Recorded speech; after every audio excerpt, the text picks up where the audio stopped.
Olá, pessoal. Então, vamos começar logo a aula 2, porque em tese vocês já viram a aula 1, aula 2 e até a aula 3 antes da quarentena aí, né? Então, vamos começar logo. Aqui, os 10 princípios da economia. Leiam a aula 1, tá? Porque tem muito mais coisas que eu falei no vídeo, viu? Então, vamos começar. 10 princípios da economia. Como a gente viu na aula 1, a economia é o estudo de como que as pessoas tomam suas decisões ótimas, né? As melhores decisões possíveis, considerando o que elas querem e a situação de escassez que a gente enfrenta, beleza? Aí, tem um cara aqui que chama Professor Mankiw. O livro que vocês vão pegar de Introdução à Economia para estudar, deem preferência pelo livro do Professor Mankiw, porque ele é o livro mais usado no mundo inteiro sobre economia. E aí, o que ele tem de especial? Foi o professor Mankiw que escreveu esses 10 princípios de economia. Os 10 princípios de economia são coisas que é o seguinte: não é que o professor Mankiw pensou essas coisas e foi na vida real caçar a prova porque ele estava pensando, é o contrário.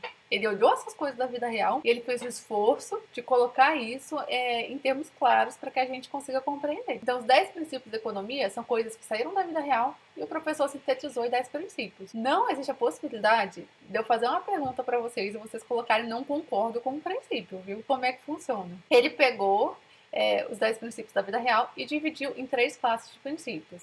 A primeira, sobre como que as pessoas tomam decisões. A segunda, como que as pessoas interagem. E a terceira, as forças e tendências que afetam a economia como um todo. Então, os 3 grupos de princípios seria mais ou menos o seguinte. O primeiro princípio, como que as pessoas tomam decisões, um ser humano sozinho, pensando dentro da cabeça dele. Como que as pessoas interagem uma pessoa com a outra. E as forças e tendências que afetam a economia como um todo, a gente está falando dos agregados. Então, são todas as pessoas juntas, a sociedade inteira se movimentando economicamente falando, beleza? Primeiro grupo, como que as pessoas tomam decisões, princípios de 1 a 4. Número 1, as pessoas enfrentam trade-offs. Assunto da aula passada. O que são trade-offs? Situações de escolhas conflitantes. Se você leu a aula passada, e se você prestou atenção de quando eu expliquei o que é um trade-off, você já entendeu o princípio 1. Vamos passar para o princípio 2, porque a gente não tem tempo. Princípio 2, o custo de alguma coisa é aquilo que você desiste para obter.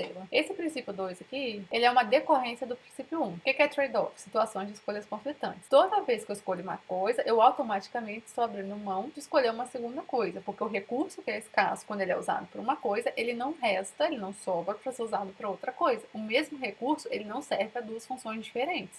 Ele serve para uma função ou outra função. Quando eu falo que o custo de alguma coisa é aquilo que você desiste para obtê-la, é assim. Se eu peguei um recurso e dediquei para uma finalidade, eu automaticamente abrir mão da segunda finalidade.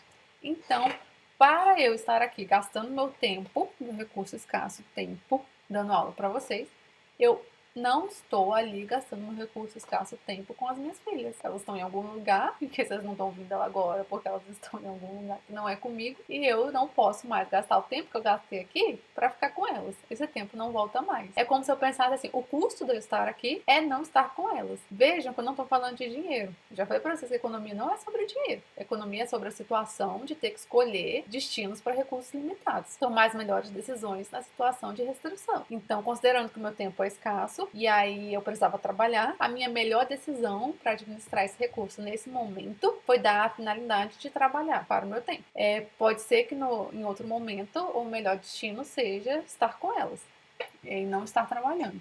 O custo de estar com elas é não preparar a aula. O custo de preparar a aula é não estar com elas. Tudo é decisão que não envolve dinheiro? Não, pelo contrário. No caso aqui, a decisão está envolvendo dinheiro, porque eu não trabalhar implica em eu não receber o meu salário. Se você escolhe gastar o seu tempo fazendo uma outra coisa e não trabalhando, você está deixando de ganhar o salário daquele trabalho. Então, o custo de escolher a outra coisa é o custo da perda salarial que você vai ter. No meu caso, vocês poderiam pensar o seguinte: por que você não trabalha no Banco Central? Eu poderia estar trabalhando no Banco Central. Mas para trabalhar no Banco Central, receber o salário do Banco Central, eu deveria gastar mais tempo da minha vida dentro do prédio do Banco Central. No caso aqui, a gente tem uma profissão que é muito flexível. E o tempo que eu estou gastando aqui, dando aula para vocês, é muito pequeno comparado ao tempo que eu teria que estar dentro do prédio do Banco Central se eu fosse funcionário do Banco Central. E aí esse tempo que eu estaria lá dentro do prédio trabalhando, no caso de IFB, é um tempo que eu gasto um pouquinho fazendo aula e o resto eu posso administrar junto com as minhas filhas. Essas decisões econômicas, elas pesam um pouquinho de dinheiro, né, no exemplo que eu tô dando, e um pouquinho do que não é dinheiro. Ganharia um pouquinho mais de salário no Banco Central? Um pouquinho mais. Mas pagaria o tempo, a falta de flexibilidade na administração do meu tempo? Não, beleza? Para ver melhor isso aí, você lê a apostila que está mais explicadinha aqui. Princípio 3. As pessoas racionais pensam na margem. Leiam o exemplo que está na apostila, porque ele está muito bom para vocês entenderem isso. A ideia é que as pessoas não fazem decisões na sua vida que são decisões de 8 ou 80. A minha decisão não é vou ficar aqui o dia inteiro gravando aula e não vou ver minhas filhas, ou eu vou ficar o dia inteiro com as minhas filhas e não vou gravar aula. Normalmente o que a gente faz é algum ajuste. Tudo isso que eu tô falando são coisas que passam na nossa cabeça, tá? Então tudo isso que a gente faz é algum ajuste mental, algum cálculo mental de boa administração dos recursos escassos. Eu sei que eu preciso gravar as aulas e eu sei que eu preciso ficar com as minhas filhas. Eu separo um pedaço do meu tempo para gravar aula e um pedaço para ficar com as minhas filhas. Se eu acho que tá faltando mais tempo para gravar aula, eu boto mais um pouquinho de tempo para gravar aula e um pouquinho menos de tempo para ficar com as minhas filhas. E eu vou fazendo esse ajuste fino até que a proporção de trabalho e lazer e família e tal fique ótima na administração desse recurso. A mesma coisa quando você vai no supermercado. Você não gastou seu dinheiro num produto e não leva nada dos outros, ou vice-versa, né? Compra todas as coisas, esquece o produto que você queria. Você faz uma administração do seu dinheiro, um pouquinho disso, um pouquinho daquilo outro, fazendo um ajuste fino, beleza? E aí, número 4, as pessoas reagem incentivos. As pessoas reagem incentivos é o seguinte, leia a apostila, porque tudo que vai cair no nosso questionário, que é avaliativo, está na apostila. Não usem a aula como referência, porque a aula gravada não abarca todo o nosso material, ela é sintetizada. Beleza? O que eu tô querendo dizer com isso? Se eu falo pra você que você tem que ler o material, porque é isso que vai cair no questionário, eu tô te dando um incentivo pra você ler o material. As pessoas reagem a incentivos é o que sustenta, por exemplo, todas as políticas econômicas. Toda vez que o governo quer fazer a gente mudar de determinado comportamento, ele coloca um incentivo que vai fazer a gente mudar o nosso raciocínio aí. E as decisões que a gente toma diante da situação de restrição, ela muda quando o governo muda a restrição. Por exemplo, você fuma, e aí o governo vai lá e aumenta o imposto do cigarro. Quando ele faz isso, ele está manipulando o incentivo para que você deixe de fumar. Então, você gasta dinheiro com cigarro e com outras coisas. O governo vai lá e coloca o imposto para o cigarro, agora você vai ter que tirar dinheiro de outras coisas para bancar o seu cigarro. Será que vale a pena? É esse raciocínio que o governo está querendo implantar em você quando ele faz esse tipo de política. Na verdade, todas as políticas econômicas são políticas que mexem com incentivos.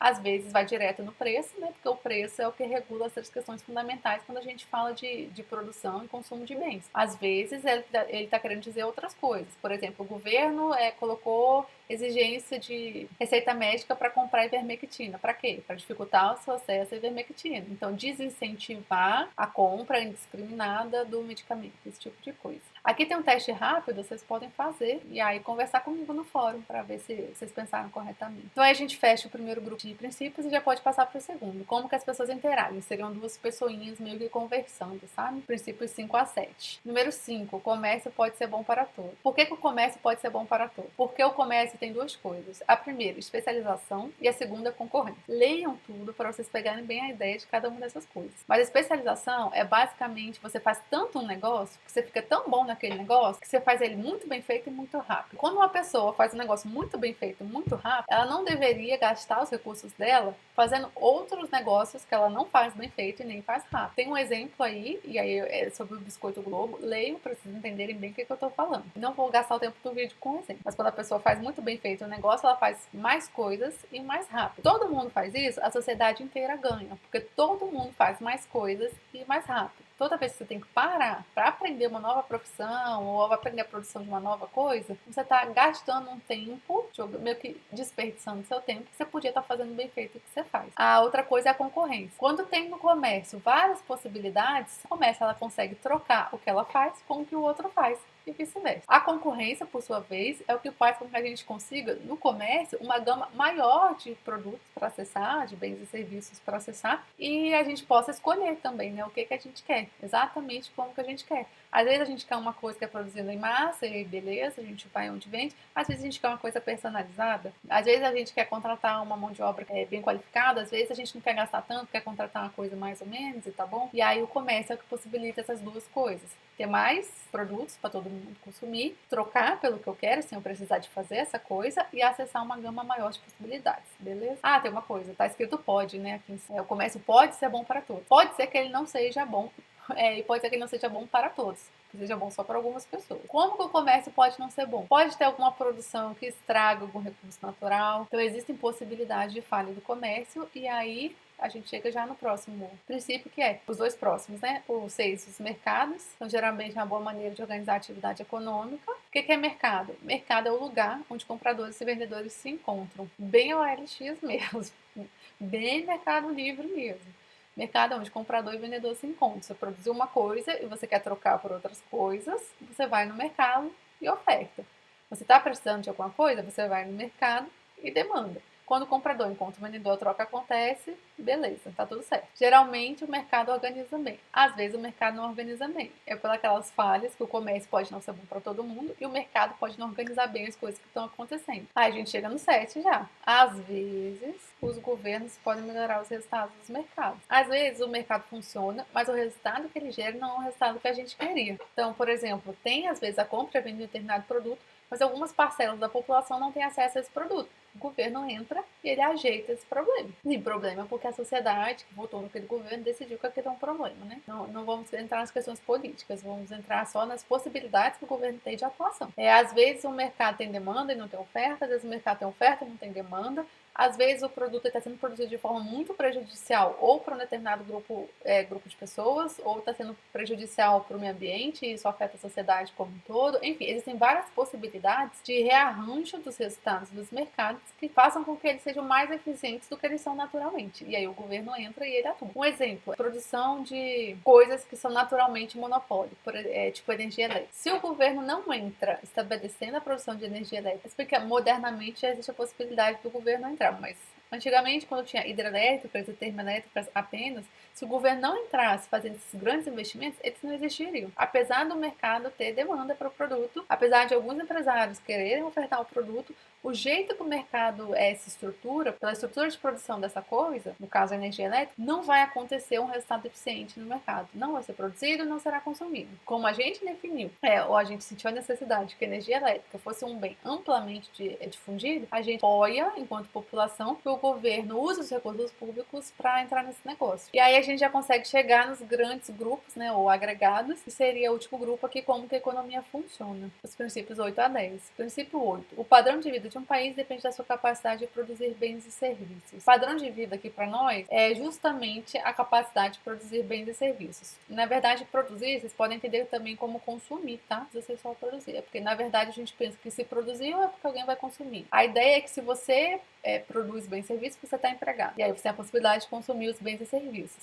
Quanto mais bens e serviços, ou quanto melhores os bens e serviços que você consome, melhor está o seu padrão de vida. Não é a coisa ideal de se medir. É claro que a gente preferia medir, tipo assim, qualidade de vida, bem-estar e essas coisas. Mas são coisas tão subjetivas que a gente precisa de uma proxy. Proxy é o que você consegue medir, que te dá a ideia do que você não consegue medir. Então, eu consigo medir produção, emprego e consumo, e eu não consigo medir qualidade de vida. Então, a economia usa a medida de produção e consumo de bens e serviços como uma proxy de qualidade de vida. E a gente chama de padrão de vida, né? Que chegam a ver índices de felicidade por aí. Não é o que eu tô falando. O que eu tô falando é PIB mesmo. Produção interna bruta, PNB, essas coisas. Pela associação de bens e serviços, consumo e produção de bens e serviços com padrão de vida. Então, normalmente, quem produz e consome mais tem um padrão de vida melhor, ou tem a tendência a ter uma qualidade de vida melhor do que quem produz e consome menos. E aí, regiões inteiras que eu tô falando. Então, um país que tem maior produção tende a ter uma população com um padrão de vida mais elevado do que um país que tem uma baixa produção. E aí a gente vai ver isso na aula mais pra frente, direitinho sobre PIB, PNB e tal. Número 9, os preços sobem quando o governo emite moeda demais. Número 9, ele é o princípio que fala basicamente sobre inflação. Quem controla a emissão de moeda da economia é o governo. E aí eu preciso que vocês leiam este exemplo, porque ele é grande e tá explicando bem direitinho o que acontece quando o governo faz moeda demais e por que os preços sobem quando o governo faz moeda demais. Mas temos isso aqui em mente. Todo o dinheiro que existe na economia, ele não tem graça por ele próprio. O dinheiro mesmo, as notas de dinheiro, ou então o dinheiro que você está vendo ali na tela do seu internet banking e tal, ele não tem graça. O dinheiro tem graça porque quando a gente trabalha, a gente produz coisas e a gente vai no mercado fazer comércio, troca as coisas que a gente produziu por outras coisas. No começo era escambo, a gente trocava coisa por coisa e tal. Não vou contar essa história aqui, mas basicamente o dinheiro serve para facilitar as nossas trocas numa economia de mercado. Ele por si mesmo não tem valor, o que tem valor são as trocas que a gente faz. A gente troca trabalho por consumo e aí o consumo é que tem valor. Como é que o dinheiro entra nessa história? O governo que controla o nosso dinheiro,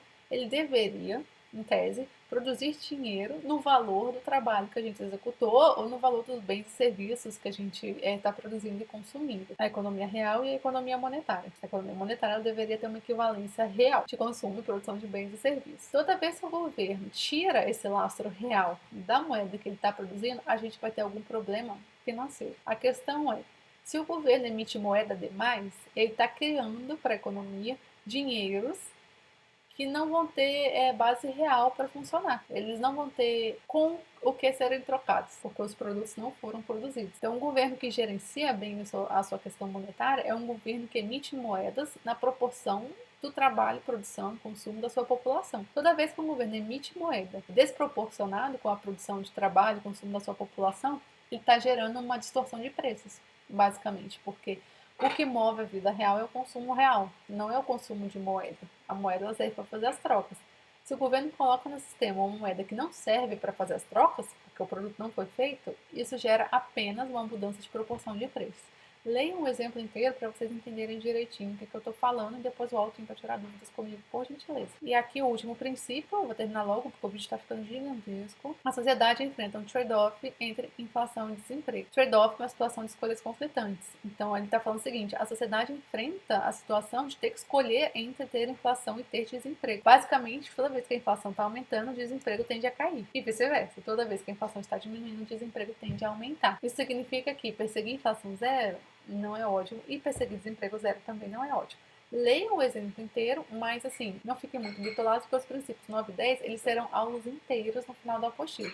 Então, leiam os exemplos, se quiserem discutir comigo, eles já podem vir, mas eles vão ser, assim, amplamente debatidos nas últimas aulas. Para a minha alegria, talvez não para de vocês, a aula 2 já tem exercícios. São pouquinhos, tá aqui, ó, exercício 1 e exercício 2. Eu vou fazer logo um vídeo explicando esses exercícios, mas tentem fazer antes de assistir ao vídeo, por favor. Tentem ver se vocês entenderam os assuntos e tal. Depois assistam o vídeo. Se ficou dúvida entre a correção e o que você tinha pensado, entre em contato aí pra gente conversar, beleza?